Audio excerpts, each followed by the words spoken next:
цөмийн технологиг аж үйлдвэрийн салбарт ашиглах нь. Уулын баяжуулах эрдэнэ төлөвлөрөөс эхлээд оюу толгой, таван толгой, цаашлаад нүүрс, алт олборлолт, газрын тос боловсруулах гээд аж үйлдвэрийн салбар манай улсын эдийн засгийн хөгжилд голлох байр суурийг эзэлдэг билээ. Энэ салбар Монгол улсын дотоодын нийт бүтээгдэхүүний 40 орчим хувийг бүрдүүлдэг бөгөөд найдвартай, аюулгүй үйл ажиллагаа явуулах нь хамгаас чухал юм. Ерөөсөө л энгийн технологи. Мөнгө, алтны болол найрлагыг цэмийн аргаар маш шуурхай тодорхойлж. Төмийн хэмжүүрүүд маань маш боловсронгуй болж байна. Хажуун дээр л ашиг өгсөн юм гэж 11 10:30.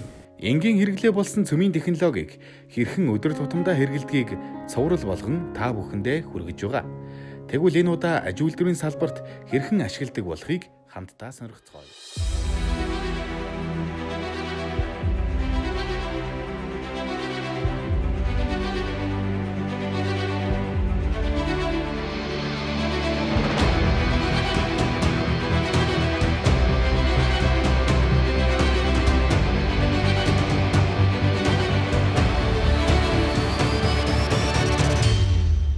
Дэлхийн нийт хэдэн 10 жилийн өмнө цөмийн технологийн ололт дэвшлиг аж үйлдвэрийн салбартаа ашиглаж иржээ. Ингэснээр цаг хугацаа, хөрөнгө санхүүг хэмнэхээс гадна найдвартай, аюулгүй үйл ажиллагааг хангаж чадсан байна. Тэгвэл манай улс 1970-ад оны сүүлчээс аж үйлдвэрийн салбарт цөмийн технологиг ашиглажээ. 1977 онд анхдаа эрдэнэ төлөвлөрөөс гарч исэн дэсийн баяжуулалт дээр дагалдах мөнгө, алтны болол найрлагыг цэмийн аргаар маш шуурхай тодорхойлж тэр хэмжээгээр бол нэлээд их Монгол улсад бол санхүүгийн бол дэмжлэг тэрвээс орж ирсэн. Одоо ч гэсэн одоо энэ оюутлогоо эрдэнтийн уурхайд бол тэндээс орж байгаад баяжмал түүхий дээр бол хяналт анализийн элементийн анализ агуулгын анализыг бол маш шуурхай бол цэмийн арга техникээр бол явуулдаг. Зэсийн баяжмлыг дагалдан экспортод гарч байсан мөнгөний үнийг нэмж тооцох болсноор манай улс олон сая долларын орлого олох нөхцөлийг бүрдүүлжээ. Ингэж энэ технологийн ололт дэвшил аж үйлдвэрийн салбарт нэвтэрсэн юм. За бар хүндрийн хүчин одоо ажиллаж байгаа үедээ жончны уурхайд бол яг жончны агуулгыг яг газар дээр нь нейтроны аргаар бол хэмждэг ийм тоног төхөөрөмжийг манай их сургуулийн үндэсний эрдэнэтэд бол зохион бүтээж одоо 2 ийм тоног төхөөрөмжийг амжилттай ашиглаж байсан байдгийг. Үйлдвэрлэл болон боловсруулах процессыг хянах зорилгоор цөмийн технологиг ашигладаг. Эрдэнэт уулын баяжуулах үйлдвэр, хөтлийн цемент шохон үйлдвэр, АПО, МСС, дархны төмөрлөгийн үйлдвэр зэрэг байгууллагуудад бүтээгдэхүүний нягт түвшин, найрлага, ширхгийн хэмжээг тодорхойлоход цацраг идэвхт үүсгүүрийг өргөнөөр хэрэгэлдэг. Аж үйлдвэрийн салбар тэр ялангуяа манай оюутлогын уурхайд бол янжуулагч цацрагийн үүсгүүрийг үйлдвэрийн технологийн процессыг хянах мөн одоо үйлдвэрийн шат амжилга бүрээс гарч байгаа дээжинд элементийн анализ мөн хийдэг. Гэх мэтчлээ одоо янжуулагч цацрагийг бол маш өргөн хүрээнд ашигладаг байгаа. Ингэснээр бид нар баяжуулах үйлдвэрийн процессыг хэрхэн зөв явж гэн хэрхэн одоо ашигтай аль болох ашигтай явах талаас нь одоо мэдээллүүдээ шууд аваад явдаг гэсэн.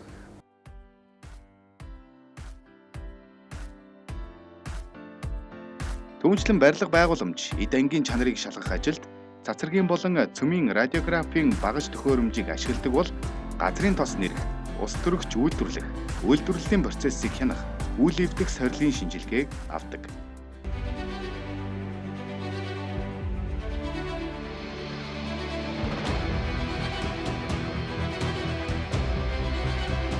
За энэ технологи бол маш их ач холбогдолтой. Яагаад гэвэл аж үйлдвэрийн онцгой объектуудын найдвартай ажиллагааг үйл эвдэх шалгалт хийх замаар найдвартай ажиллагааг хангаж байдаг.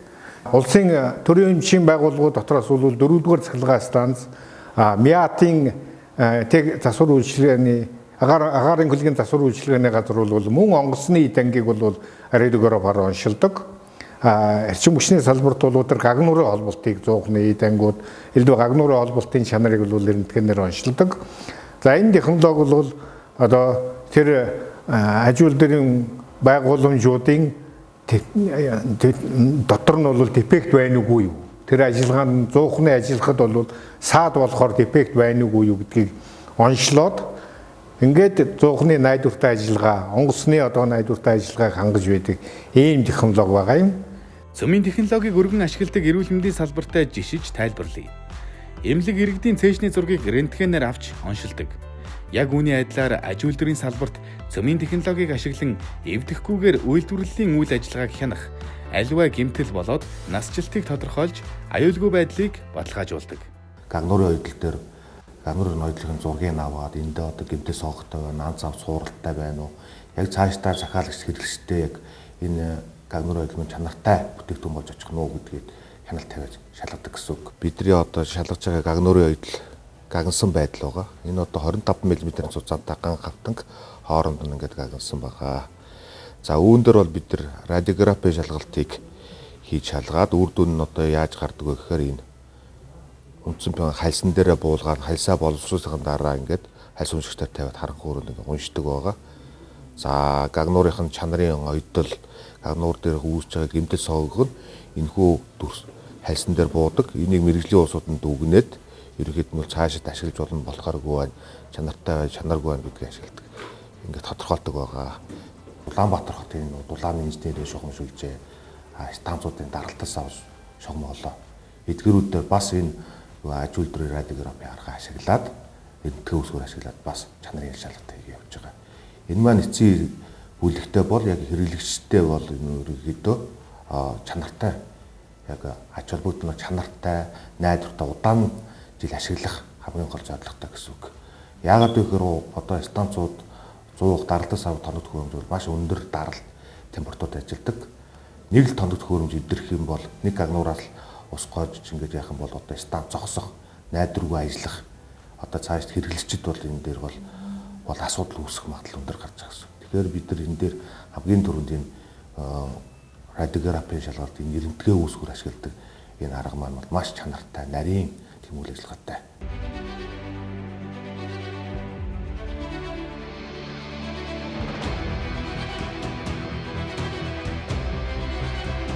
Эдгээрийг ингээд заавалчгүй ингээд гагнуураар холбож гагнадаг цуухны станцын шугам хоолоонууд. Тэгээд үүнийг одоо бид нар бол мэдээж нүдэрээ хараад мэдхгүй эрентгэн үүсгүүр ашиглаж агаад тэгээд гэмтэлтэй нэг гэмтэлгөөний чанартай байна уу чанаргүй байна гэдгийг л тодорхойлол гаргах гэсэн үг. Энэ бол одоо гагнуурсны сорьцны шалгалтын шугам бол.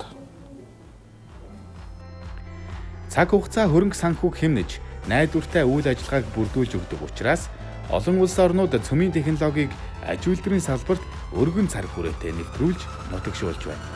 Технологийн хөгжил дэвшил маш ихээр явж байна. Үүнийг дагаад бас манай цэцэрэгийн одоо юу гэдэг цөмийн хэмжүүрүүд маань маш боловсронгуй болж байна. За үүнийг дагаад одоо түүнийг ажилуулж байгаа, тэн дээр ажиллаж байгаа хүмүүсийн одоо өртөг цацрагийн хэмжээ, цацрагийн авах одоо цацрагийн тунгийн хэмжээ бол эрс багассан байна. Мөн дүн одоо юу гэдэг дээж нь шинжилгээ хийгээ шинжилгээний үр дүн бол маш түргэн шуурхай үнэн бодтой гарч ирж байгаа.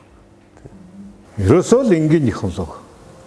Би өөрөө бол цөмийн биелэгч. Энэ цөмийн засрагтаа бол насаараа л ажилласан. Тэр бол ерөөсөө зүгээр л энгийн технологи. Бусад технологитой адилхан. Ганцхан тэр технологитой ажиллах стандартыг л барих шаардлагатай. Стандартыг л бариад явах бол ямар ч аюул байхгүй. Аж үйлдвэрийн 4-р хувьсгал. Энэ бол улс орнууд ямар цэг дээр зогсож байгааг тодорхойлох нэг хэмжүүр, мөн хөгжиж өөрчлөгдөх боломж. Тухайн улс өндөр технологийн үйлдвэрчсэн орон байх эсгээс үл хамааран хөгжлийн шинэ платформд нэгдэх, түүний удирдах боломжийг бүхий л улсуудад олгож байгаа хувьсгал юм.